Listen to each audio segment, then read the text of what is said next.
দুই ঈদের নামাজ পড়ে যারা ঠাতের মুসল্লি তারা যশোর শহর থেকে একটা ভিআইপি শেরওয়ানি পাঞ্জাবি কিনে সকালবেলা ওই পাঞ্জাবি পরে বউ বলতেছে, সকিনা দেখো তো আমার কেমন লাগতেছে। কয় তুমি আমার গরিবের সাকিব খান। কথা কয় না, কয় তোমার সেই ভাল লাগতেছে, পাঞ্জাবি পরে সেই ভাল লাগতেছে।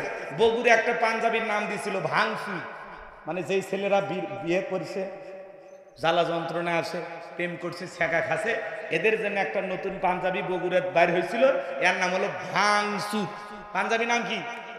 ভাংসু। শোনে শোনে, ওই পাঞ্জাবি পরে যাচ্ছে, যা ঈদের নামাজ পড়ে বলতেছে, হুজুর আপনারা বলেন ঈদের দিন একটু কোলাকুলি করা লাগে, আপনি আসেন।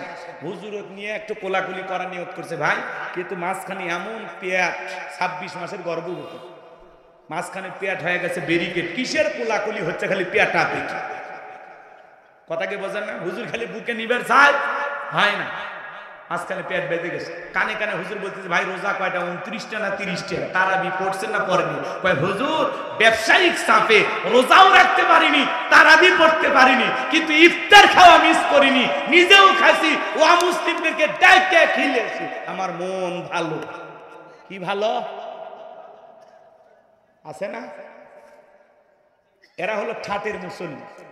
আর নির্বাচনের আগে মাথায় টুপি, গায়ে পাঞ্জাবি, খোসা খোসা দাড়ি নিয়ে সামনে হাজির হয় যারা ভোটের মুসল্লি, তারা এসে স্লোগান দেয়, ভাইরা আমার আগামীতে যদি নির্বাচিত করতে পারেন গ্যাস দেব, বিদ্যুৎ দেব, উন্নয়নের জোয়ারে ভাসিয়ে ডুবিয়ে মারবো ইনশাআল্লাহ। কথা কয় না? আছে না নাই?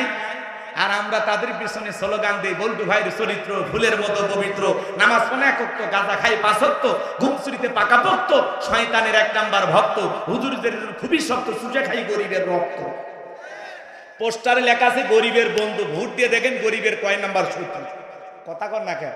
একটা বয়স্ক ভাতার কার্ড নিবে গেলে 2-1000 খা, রাস্তার বরাদ্দ হয় 10 কোটি টাকা, ওপর থেকে নিচ পর্যন্ত পকেট ভরাইতে ভরাইতে 8 কোটি শেষ, বাকি 2 কোটি টাকাতে কোনো মতে আলকাতরা দিয়ে রাস্তা কালো করে ধুয়ে যায়। ওই রাস্তার কালো পিছে ছাগল পেশাব করলে ভাইছে। কথা কন, ব্রিজে এমন দুর্নীতি করে ঢুকানোর কথা, রড ঢুকে দিয়েছে বাঁশ, ব্রিজ উদ্বোধন করার আগে রুকুত চলে যায়। এরকম দুর্নীতিবাজ আছে না নাই? এই দেশের এমপি মন্ত্রীর 11 লক্ষ কোটি টাকা দুর্নীতি করে বিদেশে পাচার করেছে। কথা বলেন ঠিক কিনা? খালি দুর্নীতি। এই দেশে দুর্নীতি করতে করতে লুটপাট করে খাইতে খাইতে রে ভাই এই দেশের মাটি থুয়ে সব খাসা। কথা কন, সব খাইছে, আবার হাড় হাড্ডি খাইছে। আরে ভাই এই দেশের আবার হাড় হাড্ডি আছে নাকি? সব খেয়ে গেছে। রাগ করতেছেন মনে হয় আপনারা। আমার ভাইয়েরা, কষ্ট মনের মধ্যে নেবেন না, তাহলে নামাজের মতো আদায় করা লাগবে। ফাসল্লি লিরাব্বিকা ওয়ানহার, রবের উদ্দেশ্যে সালাত, নিয়মিত আমরা সালাত আদায় করব। আর 2 নাম্বার ওয়ানহার মানে কুরবানি করা, নিজের আমিত্বকে কুরবানি করা, অহংকারকে কুরবানি করা, নিজের ভিতরের থাকা পশু সুলভ আচরণকে কুরবানি করা, নিজের জানমাল সবকিছু আল্লাহর জন্য কুরবানি করা। শহীদ আবু সাইদের মতো দেশের জন্য কুরবানি হওয়া, মুগ্ধের মতো দেশের জন্য কুরবানি হওয়া। কুরবানি করা মানে খালি গরু ছাগল জবাই করা না। 7 জন ভাগে একটা গরু কেনে, 4 জন দড়ি ধরে টানে, পেছন থেকে 3 জন ঠেলে। এমন গরু দুর্বল, যেই গরুর ওপরে বয়স্ক ভাতা ওয়াজিব, হাঁটে যাওয়ারও শক্তি নাই। কথা কন না কে? এমন গরু জবাই করলে কুরবানি হবে না। হুজুর বলে, ভাই ওপরে সব হাত দেখা যায়, এমন গরু জবাই করা যাবে না, কুরবানি স্থান পর্যন্ত হেঁটে যাওয়ার শক্তি নাই, কোলে করে নিয়ে গেছে। কথা কয় না কে? হুজুর বলতে যে ভাই গরু জবাই করা, হুজুর উপরে হাত দেখা গেলে ভিতরে গোস্ত সেট করা আছে, এমন দুর্বল গাবি জবাই করলে হবে না। আল্লাহ বলেন তাসুরুন নাযিরিন, চমৎকার একটা হুষ্ট আকর্ষণীয় সুন্দর গাবি জবাই করা লাগবে। কুরবানির ওয়াজ আমি করব না, আপনাদের মসজিদের ইমাম সাহেব করবে। আমি শুধু 3টা জিনিস আপনাদেরকে বলে যাই, যারা কুরবানি দিবেন। 1 নাম্বার নিয়ত সহি, ইন্নামাল আমালু বিন্নিয়াত, প্রত্যেকটা কাজ নিয়তের উপর নির্ভরশীল। অনেকে বলে হুজুর কুরবানি না দিলে ছেলে মেয়ে মানুষের গোশতের দিকে তাকায় থাকবে, অতএব কিস্তি তুলে হলেও কুরবানি দেব। জামাই বাড়িতে গোশত না পাঠালে মান সম্মান থাকবে না।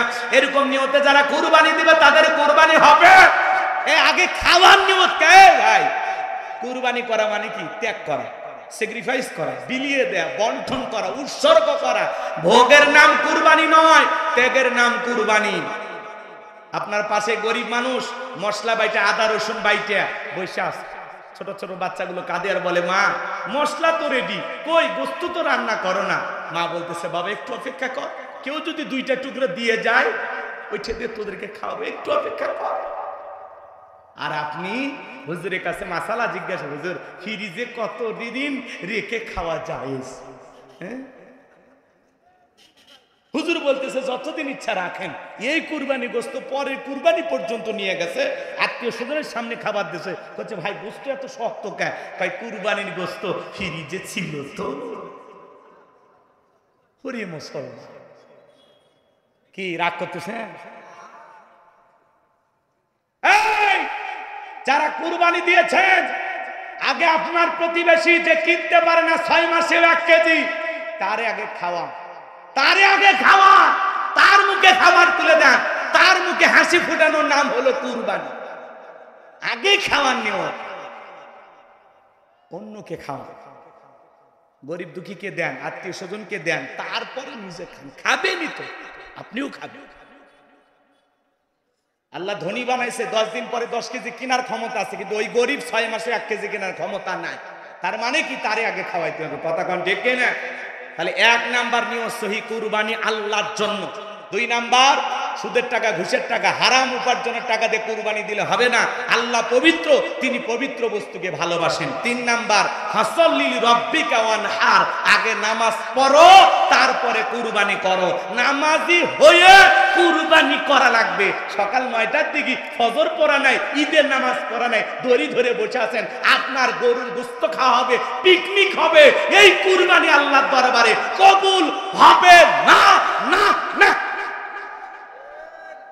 কথা ক্লিয়ার না ভেজাল আছে? 3 নাম্বার আয়াত, ইন্না জানিয়া কাহুয়াল আবতার। নবী গো, যারা আপনাকে লেসকানানির বংশ বলে কষ্ট মনের মধ্যে নেবেন না। ও নবী, আমি আল্লাহ তাআলা শিশুকালে আপনার সন্তানগুলোকে নিয়েছি, কষ্ট মনের মধ্যে নেবেন না। এই পৃথিবীর জমিনে আপনাকে মহব্বত করা, আপনাকে ভালোবাসার কোটি কোটি রুহানি সন্তান পাঠাবো, যারা আপনার জন্য জীবন দেওয়ার জন্য প্রস্তুত থাকবে। তাম পৃথিবীতে 200 কোটির উপরে মুসলমান, আমরা সবাই নবীজির রুহানি সন্তান, বলুন মারহাবা। ফ্রান্সের জালেমেরা যখন দেলে দেলে কার্টুন প্রদর্শন করলো, নাকটা ব্যাকা করে মুখে কয়েকটা দাড়ি লাগাইয়া বলে ইনি মুহাম্মদ, জোরে কর নাউজুবিল্লাহ, আমার নবীকে দেখতে কার্টুনের মতো। এই পৃথিবীর সবচাইতে সুন্দর মানুষটির নাম মুহাম্মদ রাসূলুল্লাহ সাল্লাল্লাহু আলাইহি ওয়াসাল্লাম। নবীর ছবি কি পৃথিবীর কারো কাছে আছে? কথা বল না কেন? সেই নবীর কার্টুন প্রদর্শন করবে যারা, তাদের জন্মের ঠিক নাই। কথা কন, কথা কন। যে নবীর চরিত্রের সার্টিফিকেট আল্লাহ দিয়া বলেন ওয়া ইন্নাকা লাআলা খুলুকিন আযীম। আমার আল্লাহ ডেকে বলে নবী গো, আপনি হলেন পুত পবিত্র মহান চরিত্রের অধিকারী। আজিম আরবিতে এমন একটি শব্দ যার গভীরতা মাপা যাবে না। আটলান্টিক মহাসমুদ্রের কিনারায় কেউ যদি চামচ দিয়ে পানি সেচা শুরু করে, কিয়ামত পর্যন্ত কি শুকানো সম্ভব? কোনো না কোনো দিন হয়তো বা চামচ দিয়ে পানি শুকানো সম্ভব হলে হতেও পারে, কিন্তু বিশ্ব নবীর চরিত্র নিয়ে আলোচনা করে শেষ করা যাবে না। এটা একটা মহাসমুদ্র যার কুল কিনারা নাই, বলুন সুবহানাল্লাহ। যে নবী 63 বছরের জিন্দেগিতে একটি মিথ্যা কথা বলেননি, এমন বিশ্ব রেকর্ড পৃথিবীর আর কোন নেতার আছে? জীবনে কখনো তুমি মিথ্যে বলনি, তাই তো তোমায় পেতে কাঁদে ধরণী। জীবনে কখনো তুমি মিথ্যে বলনি, তাই তো তোমায় পেতে কাঁদে ধরণী। জোরে বলেন মারহাবা। 63 বছরের জিন্দেগিতে একটি মিথ্যা কথা বলেননি নবী মুহাম্মদ রাসূলুল্লাহ সাল্লাল্লাহু আলাইহি ওয়াসাল্লাম। আর আমাদের সমাজের নেতারা সকালে মিথ্যা, বিকেলে মিথ্যা, ভরা পেটে মিথ্যা, খালি পেটে মিথ্যা, ঘুমানোর আগেও মিথ্যা, ঘুম থেকে উঠেও মিথ্যা। এত মিথ্যা কথা বলে, শয়তান পর্যন্ত বলে আমি এত খারাপ না। কথা বল নাকি আপনারা?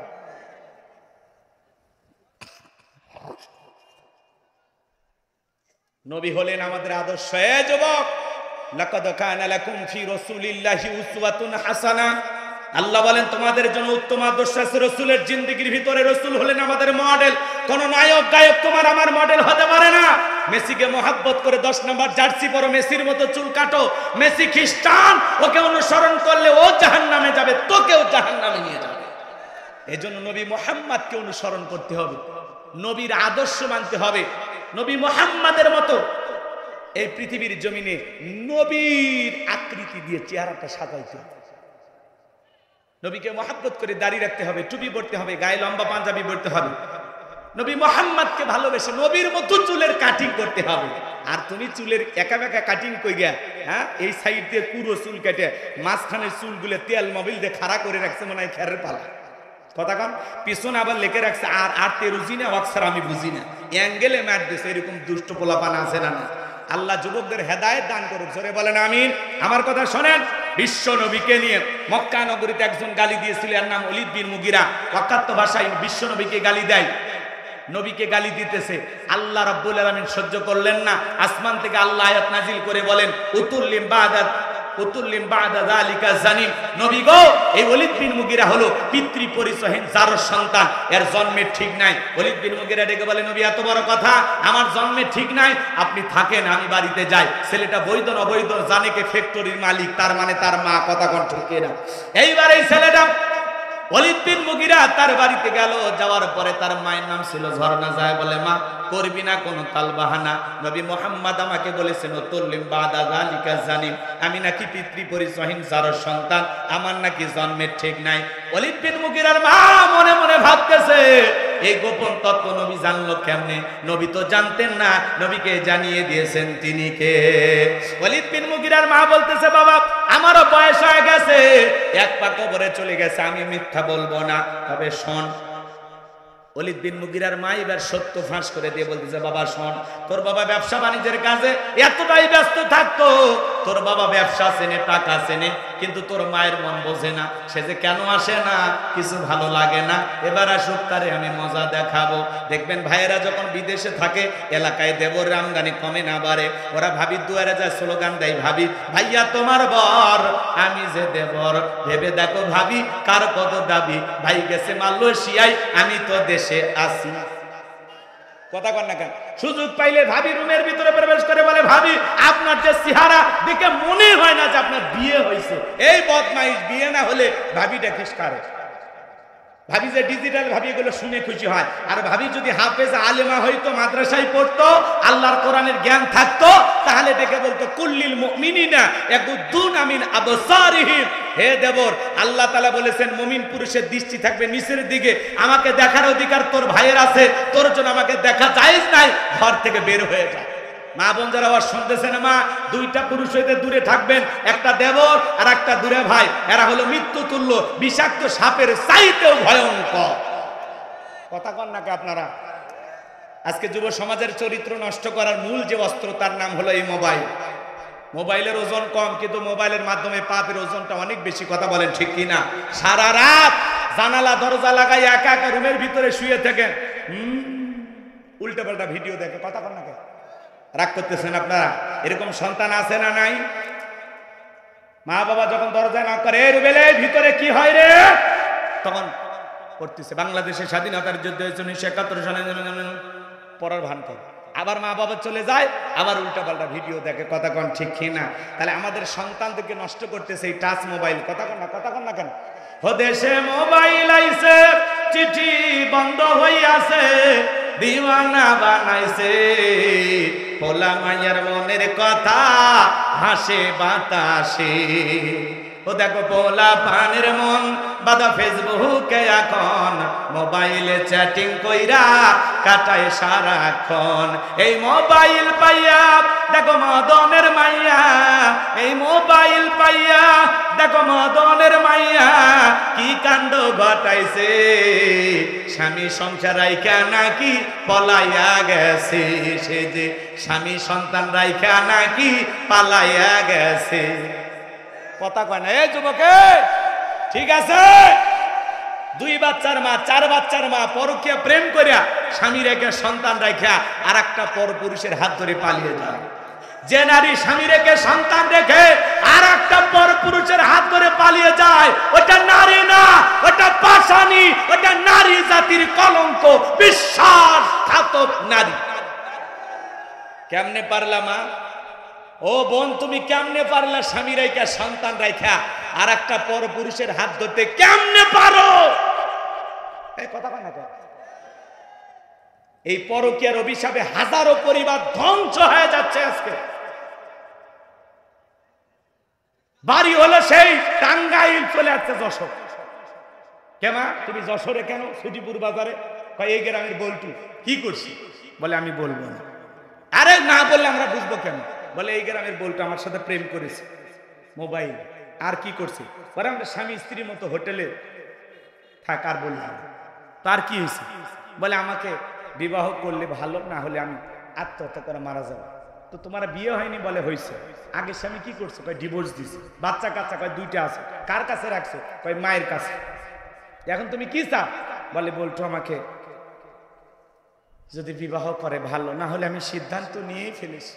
এই মুখ আমি কাউকে দেখো। কথা কয় না কে? তো মরিয়া যাওয়াই উচিত। হ্যাঁ, কথা কয় না কে? এই নারী, তোমার সম্মান কত, মর্যাদা কত? হ্যাঁ, নারীর মর্যাদা কত? ইসলাম নারীকে কত উঁচু আসনে বৈশা রাখছে। করবেন না, নতুন নামাজিদেরকে দেখে হাসি তামাশা করবেন না। পারলে আসরে নামাজ পড়ে সুটিপুর বাজারে এক কাপ চা খা। কথা কর, লোকটা খুশি হবে যে এই মসজিদে এসে দেখি সবার সাথে মিল হচ্ছে। মাশাআল্লাহ। যুবক ভাই একটু দাড়ি রাখছে, ওইটা নিয়ে সমালোচনা। এই বসে দাড়িটা কি? দাড়ি রেখে বউ নিয়ে ঘুরতে গেছে। ভাই ভাবি আসসালামু আলাইকুম, সাথে চাচার খবর কি? বউ বাড়িতে এসে রাগ করে তোমার সাথে বাহিরে যাওয়া জানে কেন? ভাই আমার ডাকে ভাবি, তোমার ডাকে চাচা। বেউ এইদিক খেয়াল করেন, যেই বউ নবীর সুন্নত দাড়িকে মহব্বত করে না, ওই বউ আপনাকে 100% ভালোবাসা দিতে পারবে না। কথা বলেন ঠিক কেন? দাড়ি হলো নবীর সুন্নত। কার সুন্নত? কথা কয় না কে? পৃথিবীর সকল নবীদের মুখে দাড়ি ছিল। দাড়ি হলো পুরুষের সৌন্দর্য। যার মুখে দাড়ি নাই, মহিলারও দাড়ি নাই, পুরুষেরও দাড়ি নেই। কথা কয় না? আপনি যশোর থেকে ঢাকার পথে রওনা করেছেন, আল্লাহ না করুক বাস দুর্ঘটনা আপনি মারা গেছেন, পকেটে টুপিও নাই, মুখে দাড়িও নাই। মানুষ তখন কি করবি? কাপড় খুলে দেখবি মাথা কাটা আছে না নাই। কথা কন ঠিক কিনা? এই জন্য হয় মুখে দাড়ি, না হয় একটা টুপি নিয়ে ঘোরেন। আপনি যে মুসলমান। কথা কন না আপনারা? এই যে মাহফিলে আসছেন, কয়জনের মাথায় টুপি? চলেন আমার সাথে নোয়াখালী, ফেনী, লক্ষ্মীপুর, ময়মনসিংহ, জামালপুর, প্রত্যেকটা শ্রোতার মাথায় খালি টুপি দেখবেন। কথা কন ঠিক? এই জন্য হয় পকেটে টুপি, না হয় মুখে দাড়ি নিয়ে রাস্তায় বের হয়। আর না হলে দুর্ঘটনায় মারা গেলে মানুষ ইজ্জত খুলে দেখবে। কথা কন ঠিক কিনা? রাগ করতেছেন আপনারা মনে হয়? তাহলে হাউজে কাউসারের পানি চাইলে পাওয়া যাবে না। হাউজে কাউসারের পানি পান করতে গেলে কাজ করতে হবে দুইটি। দুইটা আঙ্গুল তুলে বলেন তো কয়টি? দুইটি। আরো জোরে। জোর হলো না, উঠাই যাবে। একটু বেশি করে অভ্যাস করেন। 16 বছর মিছিল করতে পারেননি, সামনে মিছিল করা লাগবে। রাগ করতেছেন? হাউজে কাউসারে পানি পান করতে গেলে দুইটি কাজ করা লাগবে। আল্লাহ তাআলা সেটা 2 নম্বর আয়াতে জানিয়ে দিলেন। সবাই জবান ছেড়ে আমার সঙ্গে তেলাওয়াত করুন। ফাসাল্লিলি রাব্বিকা ওয়ানহার। বলেন ফাসাল্লিলি রাব্বিকা ওয়ানহার। 1 নাম্বার হলো রবের উদ্দেশ্যে সালাত আদায় করা লাগবে। ফাসাল্লিলি রাব্বিকা, রবের উদ্দেশ্যে সালাত। নামাজ হবে একমাত্র কার জন্য?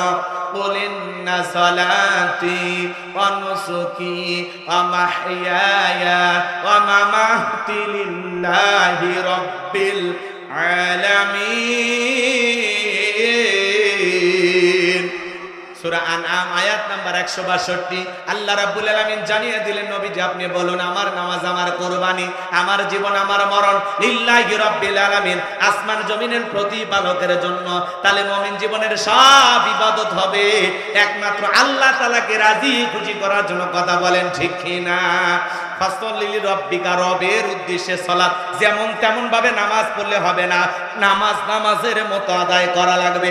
আল্লাহ বলেন ফাল্লিয়াবুদু রাব্ব হাদাল বাইত আল্লাযী আত'আমাহুম মিন জু' ওয়া আমানাহুম মিন খাউফ। ঘরের মালিকের ইবাদত করো, ইবাদত যদি ইবাদতের মতো হয়, নামাজ যদি নামাজের মতো হয়, বান্দারে 5 ওয়াক্ত সালাতে মাথা নত করে আমি আল্লাহকে যদি সিজদার মতো সিজদা দিতে পারো, আমি আল্লাহ তোমাদেরকে 2টা জিনিস দেব। যে বান্দা 5 ওয়াক্ত সালাতে মাথা নত করে আমি আল্লাহকে সিজদা দেবে, 1 নাম্বার ওই বান্দার জন্য আমি আল্লাহ রিজিকের ব্যবস্থা করব। যে বান্দা আমি আল্লাহকে রাজি খুশি করার জন্য 5 ওয়াক্ত সালাতে মাথা নত করবে, ওই বান্দাকে আমি আল্লাহ না খাওয়ায় রাখবো না, আমি আল্লাহ তার রিজিকের ব্যবস্থা করব। আপনাদের এলাকার প্রাণী বের হয় রাত 1টা 2টার দিকে, ওটা কু কয়া চিল্লাই, নাম হলো শিয়াল পণ্ডিত। ওর নামে কি আপনাদের জিগর গাছায়? ভাতের হোটেল আছে, মুরগির হোটেল আছে, ওরে খাওয়াই কে? ব্যাংকের অ্যাকাউন্টে টাকা জমানো আছে। একটা পাখি সকালবেলা খালি পেটে নিচ থেকে বের হয়ে যায়, সন্ধ্যাবেলায় ওই পাখির পেটটা ভরে বাসায় ফেরত আসার ব্যবস্থা করে নাকি?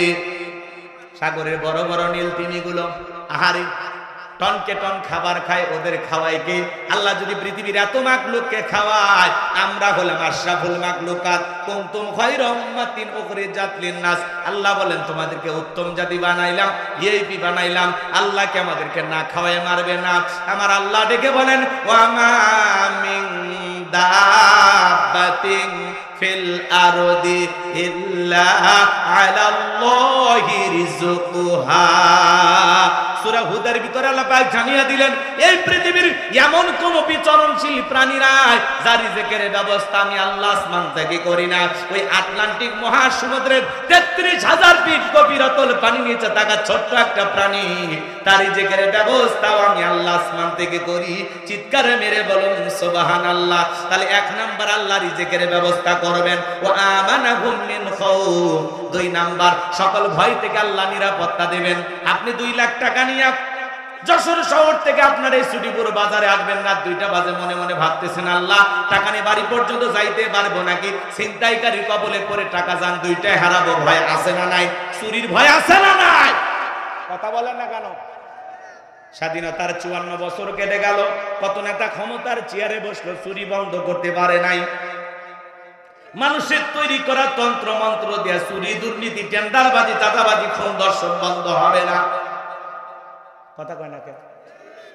রাগ করতেছেন আপনারা? চুরি বন্ধ করতে হলে আল্লাহর আইন লাগবে। আজ থেকে ১৫০০ বছর আগে আল্লাহ জানিয়ে দিয়েছেন ওয়াসারিকু ওয়াসারিকাতু ফাকতাউ আইদিয়াহুমা জাযাম বিমা কাসাবা নাকালাম মিনাল্লাহ। সূরা মাইদার ৩৮ নম্বর আয়াতে আল্লাহ তাআলা জানিয়ে দিয়েছেন চোর পুরুষ হোক আর নারী হোক, আল্লাহর বিধান, আল্লাহর ফয়সালা। চোরের হাত কেটে দাও। একটা চোরের হাত কেটে সোশ্যাল মিডিয়ার মাধ্যমে যদি আমরা ফালাও করে প্রচার করতে পারতাম, বাংলাদেশের সমস্ত চোরেরা তওবা করে আল্লাহর ওলি হয়ে যেত। কথা বলেন ঠিক কিনা? কিন্তু কে শোনে কার কথা? আজও গেল না মনের ব্যথা। এখন উচিত কথা যদি কই, পিঠের উপর দিয়া যাবে মই। এ আনন্দে কিছু লোক কিনা খাবে বগুড়ার স্পেশাল দই। যত দোষ নন্দ ঘোষ, সত্যটা বললে দোষ, করলে অন্যায়ের প্রতিবাদ, নামটা হবে তোমার মৌলবাদ, নামটা হবে তোমার জঙ্গিবাদ। আল্লাহর আইন কে চালু করবে? সরিষাই তো ভূত। আমরা বারবার বললাম আল্লাহর আইন দিয়ে চোরের বিচার করেন, ধর্ষকের বিচার করেন, ওরা শোনে না। শোনে? কথা বলেন শোনে? শোনে না। কে শুনবে? কারা আল্লাহর আইন চালু করে? কারণ ওরা কলমের খোঁচা দিয়ে যে পরিমাণে দুর্নীতি করে, ওরা মনে করে প্রথম হাত তো আমারই কাটা দেবে। কথা কোন? হ্যাঁ, যে পরিমাণে দুর্নীতি করছে, মেম্বার থেকে প্রধানমন্ত্রী পর্যন্ত সবার হাত কাটা যাবে। কথা কোন ঠিক না? ওরা ভয়ে আল্লাহর আইন চালু করে না। ওরা তখন বলে না এগুলো ১৫০০ বছরের পুরাতন আইন, এগুলো ব্যাকডেট। এই বেটা ব্যাকডেট না আপডেট, খালি একটা টেস্ট কর, টেস্ট কর। কথা কর কি? কথা কর নাকি আপনারা? এই জমিনে আল্লাহর আইন চালু হোক। কারা কারা চান একটু হাত তুলে দেখান। লিল্লাহি তাকবীর। আলা লাহুল খালকু ওয়াল আমরু। সৃষ্টি যার আইন চলবে সে আল্লাহ। ইফটিজিং, দুর্নীতি, খুন, ধর্ষণ বন্ধ হয় না। গণধর্ষণ, শিশু ধর্ষণ, যেখানে সেখানে ধর্ষণ বন্ধ হয় না। একজন চিনাকারী নারী পুরুষের বিচার আল্লাহর বিধান অনুযায়ী করেন, একজনের বিচার করেন। ইফটিজিং দূরের কথা, নারীর দিকে বাঁকা চোখে তাকানো দূরের করা, কথা, যুবকদের স্বপ্নদোষ বন্ধ হয়ে যাবে। কথা বলে ঠিক কিনা? এই জন্য আল্লাহর আইন জমিনে চালু না হওয়া পর্যন্ত শান্তি আসবে। কষ্ট হয়, আপনাদের কষ্ট হয়? তাহলে ফাসল্লি লিরাব্বিকা ওয়ানহার, রবের উদ্দেশ্যে সালাত আদায় করা লাগবে। যেমন তেমন নামাজ পড়লে হবে না। আমি আমার ওয়াজে বলে থাকি, এই দেশে নামাজি আছে 5 রকমের, 5-এর, 7-এর, খাটের, ঠাটের, ভোটের। বুঝলেন না তো? সংক্ষিপ্ত করে বলে দিই না, দেরি হচ্ছে। দোয়া করব, শুনবেন কিছুক্ষণ? ওই দোয়া দোয়া শোনেন, নিয়মিত যারা 5 ওয়াক্ত সালাত আদায় করে এরা খাঁটি মুসলমান। ফাসল্লি লিরাব্বিকা, রবের উদ্দেশ্যে, আল্লাহকে খুশি করার জন্য। কারা কারা 5 ওয়াক্ত নামাজ পড়বেন হাত তুলে দেখো। এই যে আমরা যারা নিয়ত করেছি আমরা খাঁটি মুসলমান, নির্ভেজাল মুমিন, কোন সুবহানাল্লাহ, হাত নামা। 7 দিন পরে পরে জুমার নামাজ পড়তে যায় যারা, লাইফ সাপোর্টে বেঁচে থাকা মুসলমান তারা। কথা কয় না, মানে এরা কোনো মতে মুসলমান আছে।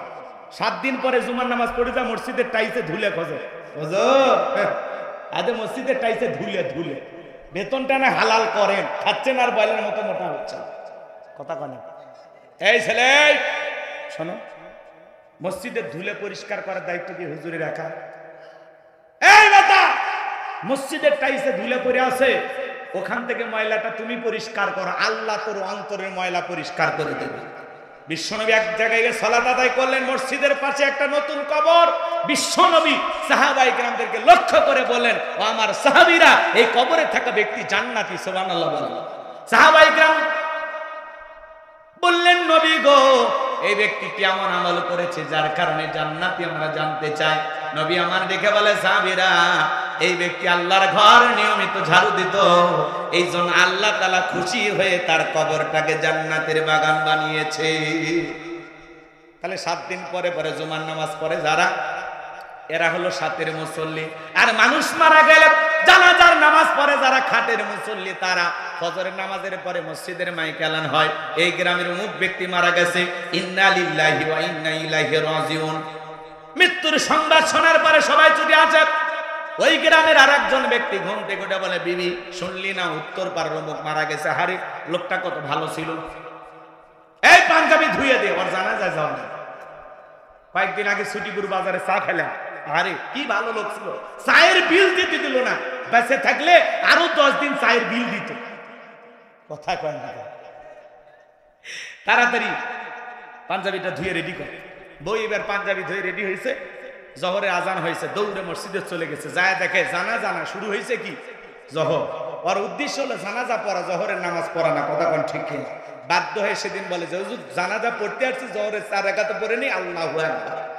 লাস্টটা সামনে রেখে হুজুর ওয়াজ করে, কুল্লু নাফসিন যায়কাতুল মাউত, সবাইকে মৃত্যুর স্বাদ গ্রহণ করতে হবে। আজকে এই ব্যক্তির জানাজা, কালকে আপনার, সবাইকে যেতে হবে, দুনিয়া থাকার জায়গা না। হুজুরের ওয়াজ শুনে বলে, হুজুর ঠিক ঠিক। আহারে, আলেমেরা যা বলে সব ঠিক, কি আফসোস, কি অনুশোচনা। মানুষটাকে দাফন কাফন করতে গিয়ে ভিতরে এমন একটা আতঙ্ক, ভয় পয়দা হয়, মনে হয় আজকের পর থেকে জীবনে আর মসজিদ ছাড়বে না। বাড়ির যা টুপি খুলে একটা সিগারেটও টেনশনে টান মারছে, আর সব সিগারেটের ধুমের সাথে উড়ে গেছে। কথা কম না, কথা ঠিক না ব্যাটি?